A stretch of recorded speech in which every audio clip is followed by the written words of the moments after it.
noite a todos. Mais uma vez aqui, né, com muito prazer, no Centro Bezerra de Menezes, agradecendo o convite e agradecendo desde já a atenção de todos os senhores que acompanham a programação do Bezerra de Menezes. Nós refletiremos hoje sobre a belíssima parábola da festa de núpcias, né, ou a parábola das bodas do festim. E eu trouxe, dentre as várias, as muitas interpretações, as múltiplas, né, interpretações que as parábolas de Jesus facultam aos estudiosos, né, aos hermeneutas do Evangelho, eu trouxe, não inteiramente de cada um dos autores que eu vou citar, mas algumas passagens desses autores para a gente ter assim, uma visão ainda que rápida de cada um, de Rodolfo Caligares, de Caíba Chuta, de Alírio Cerqueira, Carlos Pastorini, e, por último, nós encerraremos com uma belíssima escrita de Joana de Ângeles sobre essa passagem. Mas, antes de tudo, vamos fazer a prece inicial, né, para depois a gente começar a palestra com a leitura da parábola, para que tudo fique, na medida do possível, bem entendido. Então, vamos lá. Senhor Deus, Pai de misericórdia, inteligência suprema, causa primeira de todas as coisas. Senhor Jesus, caminho, verdade e vida, nosso modelo e guia, espiritualidade amiga superior, aqui estamos mais uma vez para falar sobre o Evangelho de Jesus, esse leque de luz, essa bússola da humanidade. Que possamos aprender e apreender os ensinamentos do eterno Mestre, do eterno Rabi da Galileia, e que, principalmente, adquirindo esses conhecimentos, coloquemos em prática para que nos transformemos em verdadeiros cristãos, em verdadeiros espíritas. Assim seja. Então, a parábola, ela diz o seguinte: tendo ido ao templo de Jerusalém, onde foi arguído pelos príncipes dos sacerdotes e pelos fariseus, disse-lhe Jesus: o reino dos céus se assemelha a um rei que, querendo festejar as bodas... Eu estou lendo aqui a parábola de Mateus, mas Lucas também narra uma parábola similar a essa, né? Mateus está em 22, 1 a 14, Lucas 14, 15 a 24. Eu estou lendo de Mateus. Aí diz o seguinte: o reino do céu se assemelha a um rei que, querendo festejar as bodas de seu filho, despachou seus servos a chamar para o festim os que tinham sido convidados. Estes, porém, recusaram ir. O rei despachou outros servos com ordem de dizer da sua parte os convidados: preparei o meu jantar, mandei matar os meus bois e todos os meus cevados. Tudo está pronto, vinde às bodas. Eles, porém, sem se incomodarem com isso, lá se foi um para a sua casa de campo, outro para o seu negócio. Os outros pegaram dos servos e os mataram, depois de lhes haverem feito muitos ultrajes. Sabendo disso, o rei se tomou de cólera e, mandando contra eles seus exércitos, exterminou os assassinos e lhes queimou a cidade. Depois disse a seus servos: o festim das bodas está inteiramente preparado, mas os que para ele foram chamados não eram dignos dele. E depois as encruzilhadas, e chamai para as bodas todos quantos encontrardes. Os servos então saíram pelas ruas e trouxeram todos os que iam encontrando, bons e maus. A sala das bodas se encheu de pessoas que se puseram à mesa. Entrou em seguida o rei para ver os que estavam à mesa. E, dando com um homem que não vestia a túnica nupcial, disse-lhe: meu amigo, como entraste aqui sem a túnica nupcial? O homem guardou silêncio. Então disse o rei à sua gente: atai-lhe as mãos e os pés e lançai-os nas trevas exteriores. Aí é que haverá prantos e ranger de dentes, porquanto muitos são chamados, mas poucos são os escolhidos. Que linda, né? Essa parábola. Muito bonita. Vamos ver primeiro, ligeiramente, a interpretação de Rodolfo Caligares, essa parábola. Primeiro, lembrando, né, que as parábolas são narrações, muitas vezes alegóricas, né? A parábola vem do termo grego parabolê, que você coloca ali, né, narração, aliás, uma narrativa, às vezes alegórica, para você comparar, trazer para comparação, né, e a pessoa refletir sobre princípios de ordem superior. E Jesus, como nós sabemos, o próprio Caligares enfatiza, né, um pedagogo excepcional, né, um psicólogo excepcional, um médico excepcional. Então, na visão de Rodolfo Caligares, na parábola em tela, o rei é Deus, nosso Pai Celestial, né?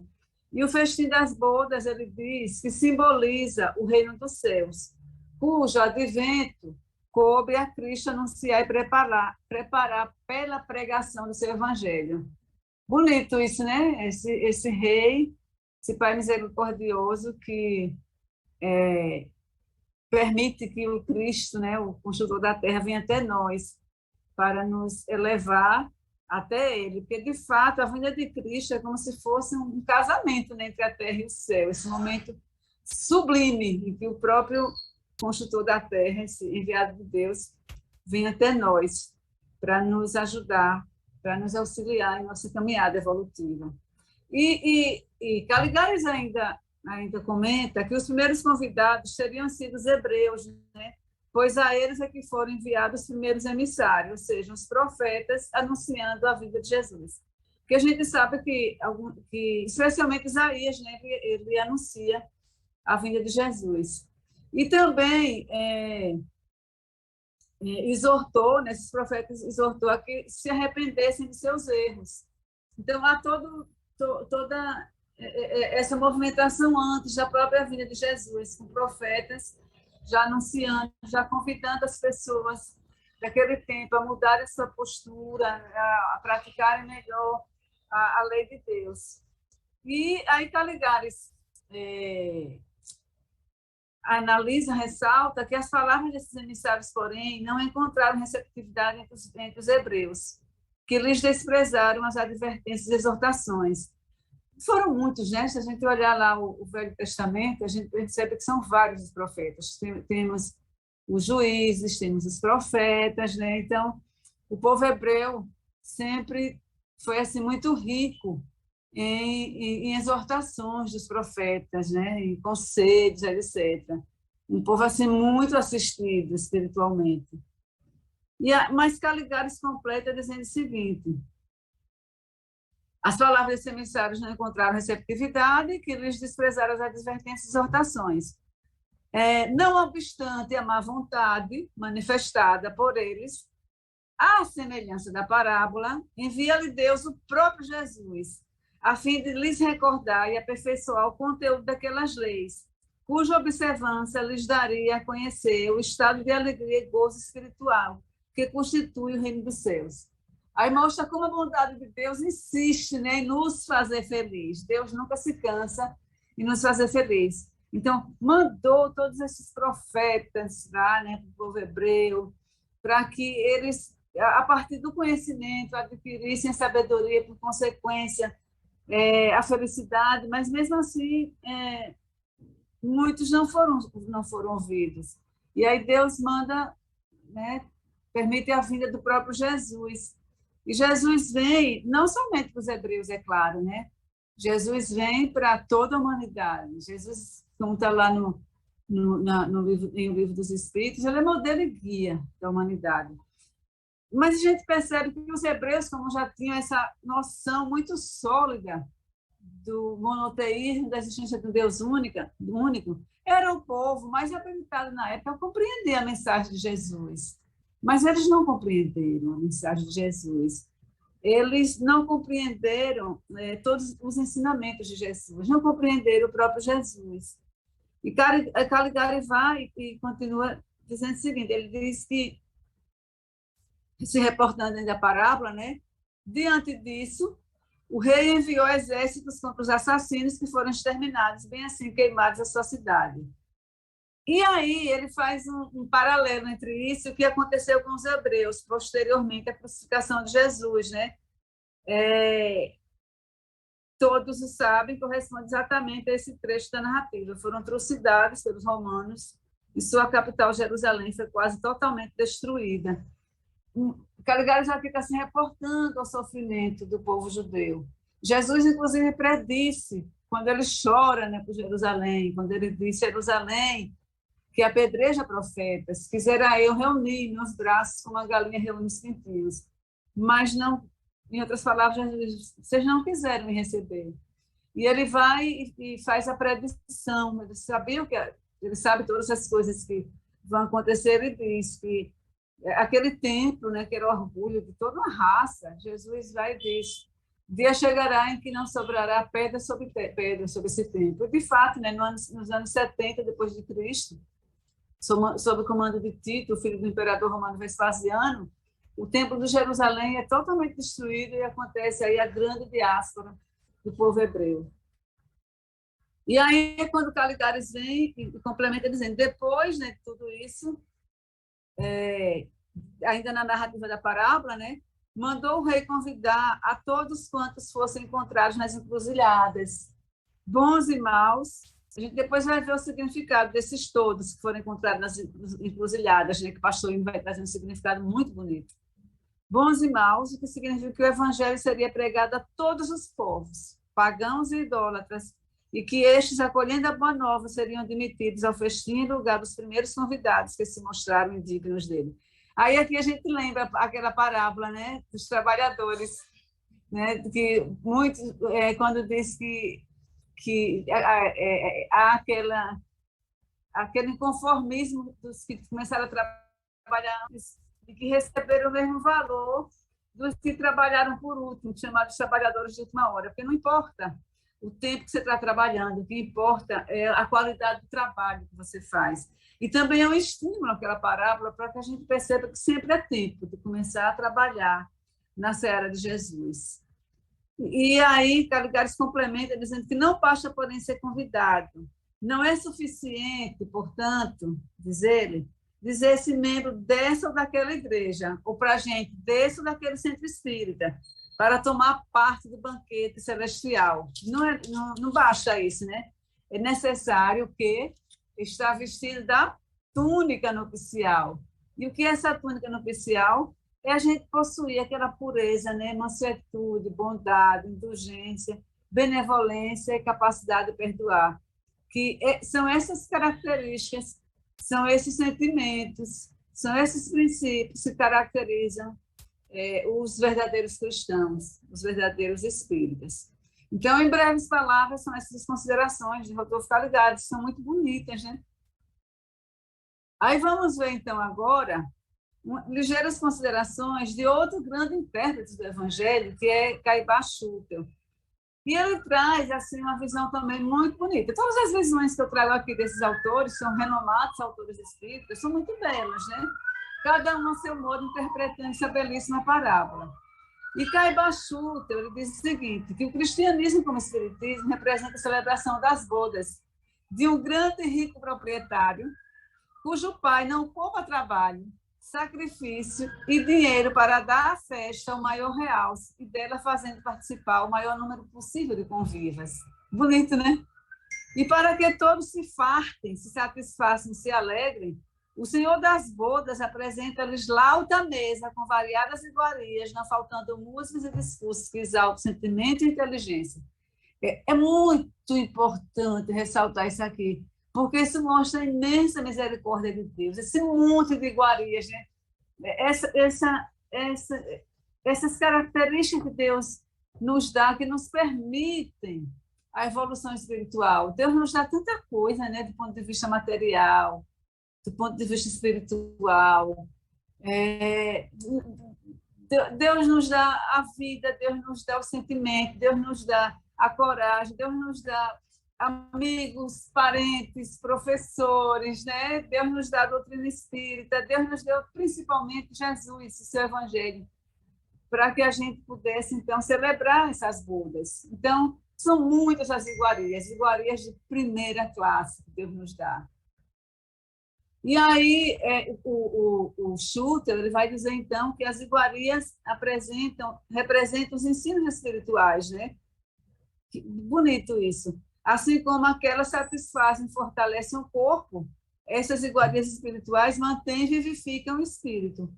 Então, a parábola das bodas complementa ele uma alegoria, uma comparação do que se verificava naquela época com o próprio Jesus Cristo. E aí ele traz que os primeiros convidados foram os doutos, os sábios, né, os sacerdotes, porque ninguém melhor do que eles poderiam compreender, ou poderia compreender a mensagem de Jesus. Como eu disse anteriormente, eles tinham a crença no Deus único, no Deus único. Eles tinham tido vários profetas, né? Tinham assim ensinamentos maravilhosos. Então eles, teoricamente, seriam os mais preparados para compreender a mensagem de Jesus, mas não foram. Eles não compreenderam, certo? E eles poderiam, inclusive, apreciar melhor, muito melhor, eles poderiam apreciar essa mensagem de Jesus, né? Compartilhar dessa boda, admirando a grande sabedoria do Mestre. Aí ele diz, seja na cura dos enfermos, seja nos prodigiosos fenômenos de materialização e desmaterialização por Jesus operados, etc. Mas eles poderiam ter melhor compreendido os belíssimos ensinamentos de Jesus no Sermão da Montanha, né? Em cuja primeira parte estão as bem-aventuranças. Eles poderiam ter melhor, teoricamente, eram os mais preparados também para entender as riquíssimas parábolas de Jesus, mas não foram eles, né? Eles, apesar desse conhecimento todo que ele tinha, o conhecimento foi estéril. Esse conhecimento deles não teve um sentido finalístico para eles compreenderem a grandeza, a beleza da mensagem de Jesus. E a veste nupcial, né? Aí Schulte agora também vai explicar, Caligares explicou inicialmente, era costume antigo, ele coloca aqui, como ainda é hoje, usar para cada ato ou cerimônia uma roupa de acordo com o ato ou cerimônia que vai assistir, certo? Schulte complementa uma coisa interessante, ele diz que o preconceito de todos os tempos tem determinado vestuário a ser usado em certas determinadas ocasiões. É assim que se vai... em algumas situações, a palavra de Schulte é o seguinte, é assim que não se vai em um casamento, por exemplo, de brim. E aí a gente faz o seguinte, tem uma frase muito sábia que diz, o hábito não faz o monge. Mas a gente não pode entender isso radicalmente, tá? É claro que o hábito não faz o monge. O monge é feito de muitas outras coisas, né? Do conhecimento, da meditação, de colocar em prática o que aprende tudo. Mas o que a gente pode ver também é que, de fato, existem momentos e momentos para se utilizar determinado vestuário, ou vestiário, determinada veste, aliás. Quando a gente vai se formar, por exemplo, a gente coloca uma beca, não é verdade? Quando um médico vai operar, ele tem que usar aquelas roupas próprias para entrar numa sala de cirurgia, não é verdade? Os juízes, em geral, eles usam o quê? Eles usam a toga. Os advogados, em geral, se apresentam para uma audiência de terno, porque há ocasiões em que a festa tem que ser adequada ao ambiente, tá? Então, há situações e situações. E essa veste nupcial é justamente o que foi lido anteriormente, no sentido metafórico dela, é a gente se vestir da bondade, da caridade e tudo isso, porque é só assim que a gente tem como participar da festa das bodas. Aí vamos ver agora, que também é muito bonita, né, a interpretação de Alírio Cerqueira. Alírio diz o seguinte, Alírio é autor de 3 obras, né? Não, 3 obras só sobre interpretação de parábolas terapêuticas. Ele tem várias obras, várias maravilhosas. E Alírio diz o seguinte, que o banquete simboliza todos os recursos que Deus provê e nos oferece gratuitamente para evoluirmos espiritualmente até a completa iluminação. E é mesmo, são as iguarias das quais eu falei anteriormente, tanto do ponto de vista biológico, como do ponto de vista social, como do ponto de vista psicológico, como do ponto de vista espiritual. E ele diz que o Filho do Rei é Jesus, e os servos que são ultrajados e mortos, os discípulos fiéis de Jesus que o antecederam. Qual o significado do rei encolerizado? Ali indaga e ele mesmo responde, Deus não se encoleriza nunca, Jesus está falando, na verdade, da lei de causa e efeito. Se busca uma causa negativa, terá um efeito negativo. Se positivo, efeito positivo. Então, se aqueles fizeram mal aos que foram convidar e tudo, evidentemente, pela lei do retorno, eles também sofrerão a consequência do mal que eles fizeram. Ou seja, é a famosa ação e reação, né, que a gente estuda isso na física, e na vida prática a gente chama de lei de causa e efeito. E também conhecida com uma frase que a gente costuma dizer que a semeadura é livre, né? Mas a colheita é vinculada à semeadura. Em outras palavras, mais coloquiais, nós não vamos plantar maçã e recolher jaca. Se a gente planta semente de maçã, a gente vai colher maçã. Se a gente planta o bem, vai colher o bem. Se planta o mal, obviamente a gente vai ter consequências nefastas em relação ao mal. A não ser que a gente se modifique, né? Porque, como diz o apóstolo, né? Um ato de amor cobre a multidão de pecado. E quem são os convidados indignos? Quem são? A Aline responde. Aqueles que não estão dispostos a se esforçar para se espiritualizar pelo amor, atendendo ao convite para vir ao banquete. Bonito isso, né? Muitos de nós não nos esforçamos bastante. Como na parábola, a gente sempre está dando uma desculpa. Não vou, porque se a gente observar também na de Lucas, não vou, eu preciso cuidar das minhas terras, eu preciso cuidar da minha família, eu preciso cuidar do meu trabalho. Isso é verdade, a gente precisa cuidar disso tudo. Mas isso não significa concentrar todo o tempo e não pensar também na parte espiritual. Porque a gente precisa lembrar que nós somos espíritos vivendo experiência carnal e não carne vivendo experiência espiritual. É necessário se fixar nisso.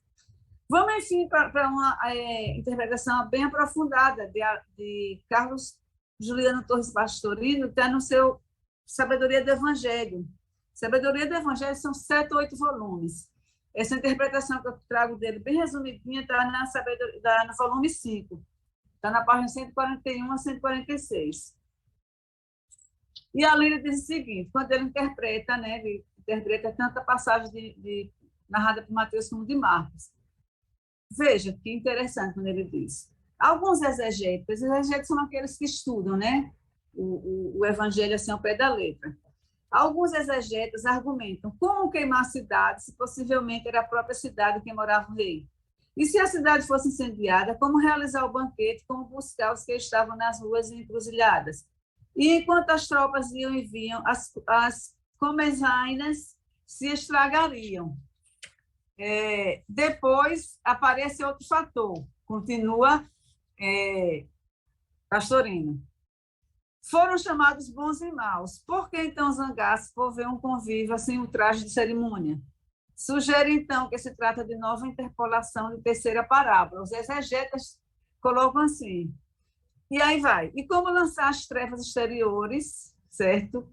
Contrastantes com a luz do banquete, se tratava de almoço, portanto, a luz do dia,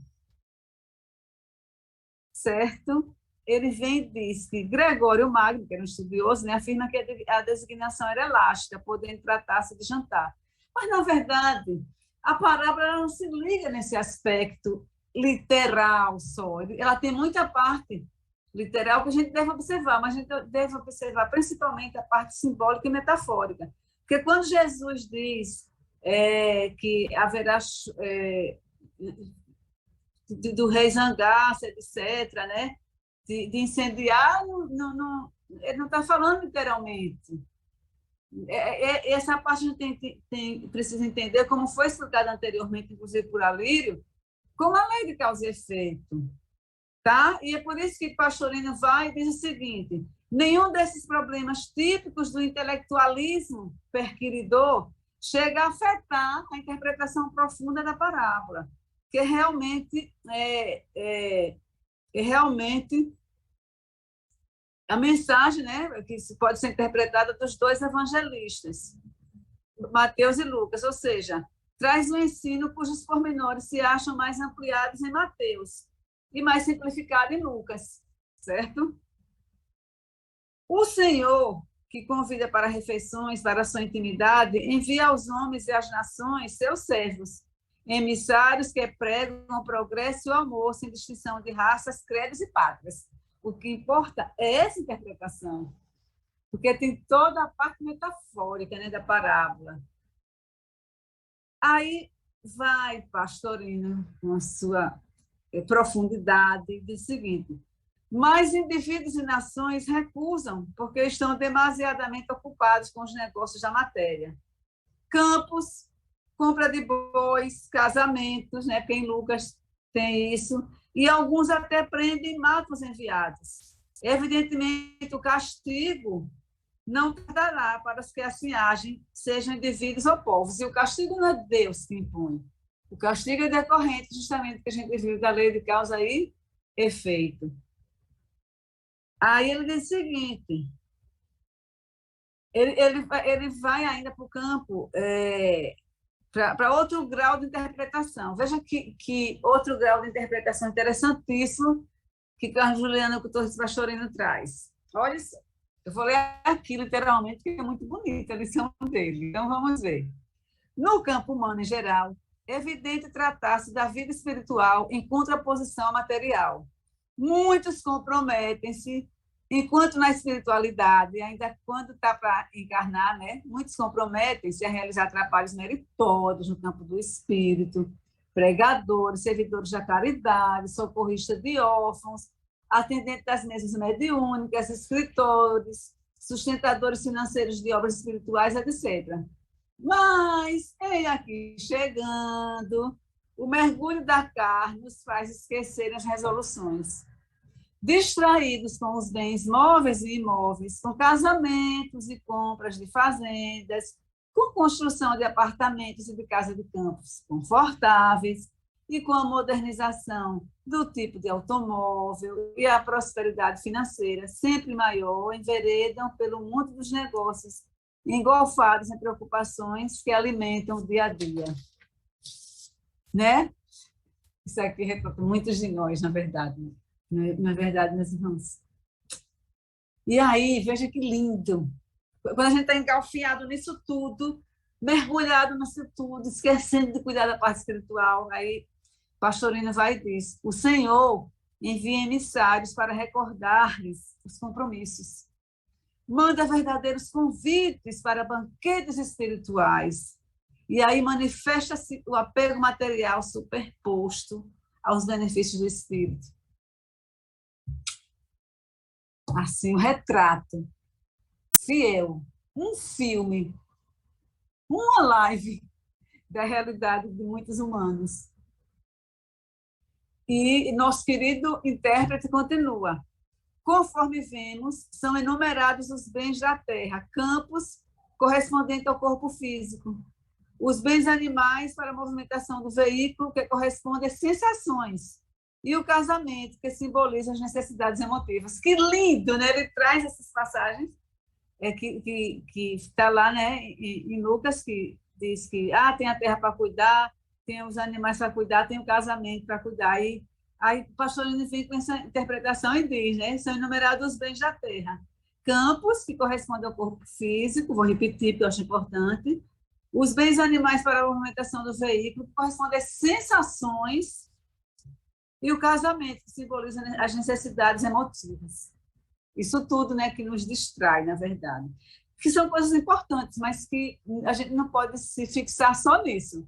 Porque nós, apesar de ser importante isso, de nos fazer bem isso também, nós não somos só isso, né? Nós precisamos cuidar de outras nuances, né?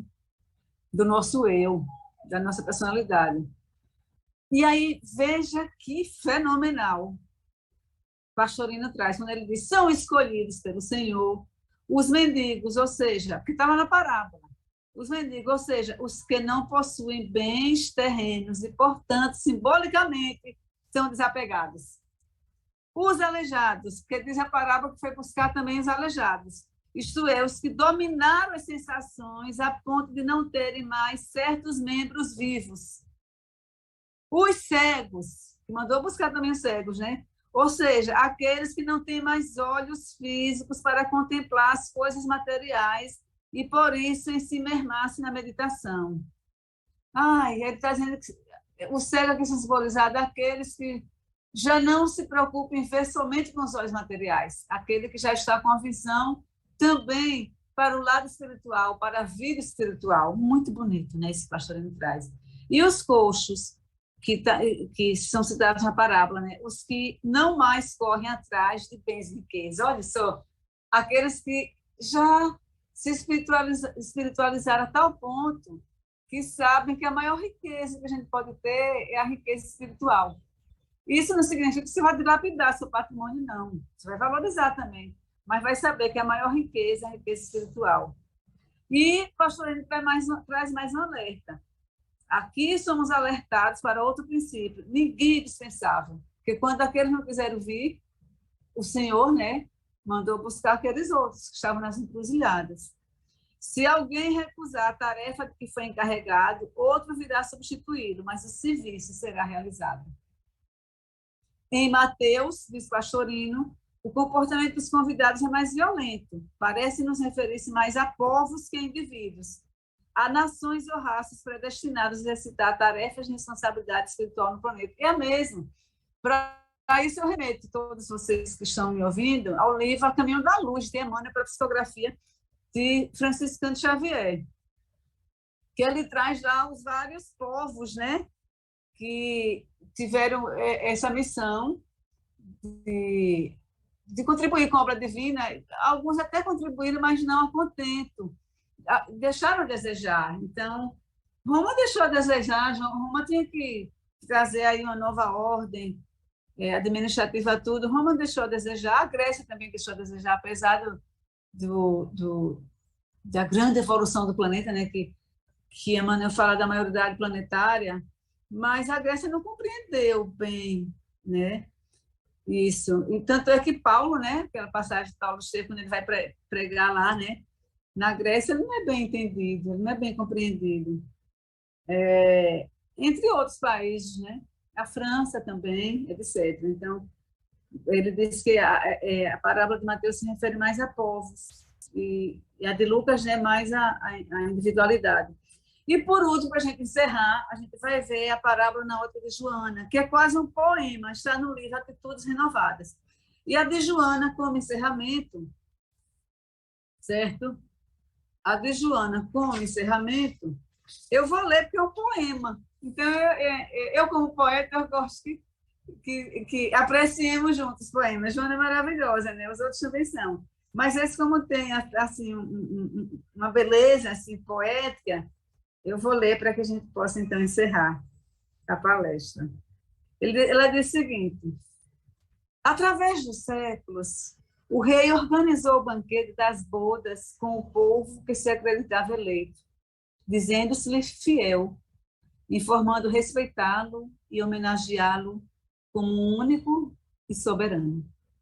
No entanto, em face da soberba, assim como das mesquinhas aspirações, indiferentes às lições recebidas, desprezou os profetas que vieram anunciar o momento grandioso e os matou, permanecendo no cultivo da terra das suas paixões. O grande rei enviou então o próprio filho, o noivo da luz, que não recebeu qualquer consideração. O rei misericordioso optou por enviar o convite a todos aqueles que eram destituídos de privilégios, os que eram considerados excluídos, bons e maus, que perambulavam pelas ruas e encruzilhadas do destino incerto, a fim de que participassem da festa nupcial. Foram esses os convidados que aceitaram estar presentes no banquete das bodas. Pode-se considerar que eles representam a moderna sociedade aflita, que deambula, ou seja, que caminha de um para outro lado, buscando solução para os problemas, sem orientação, nem sentido existencial. No entanto, o traje nupcial, que não se constitui de indumentária exterior, mas de valores internos, é desprezado por muitos que se utilizam dos bens sem qualquer consideração para com o ato nupcial que deve ser consumado entre eles e o filho dileto do rei. Para esses, veio o Consolador. Olha que lindo, né, gente? Que os introduz na sala dos festejos, oferecendo-lhes todos os acepipes, petiscos, né? Valiosos para nutri-los, recuperá-los e libertá-los do caos interior. Olha só, Consolador, com tantas versões, né? Tantos livros, tanto conhecimento que a doutrina espírita traz. E a Joana de Ângela continua. A culpa nele se encontra em forma de tormento, como remorso, insegurança e complexos outros afligentes.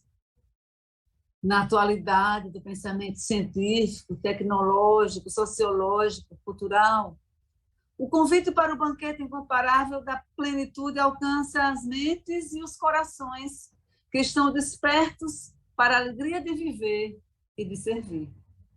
Nesse concerto, que poderia ser de beleza e harmonia, a patética, ou seja, o trágico do sofrimento, espalha inquietação e incerteza, angústia e sombras, chamando a renovação, conclamando ao atendimento, tentando despertar das consciências adormecidas.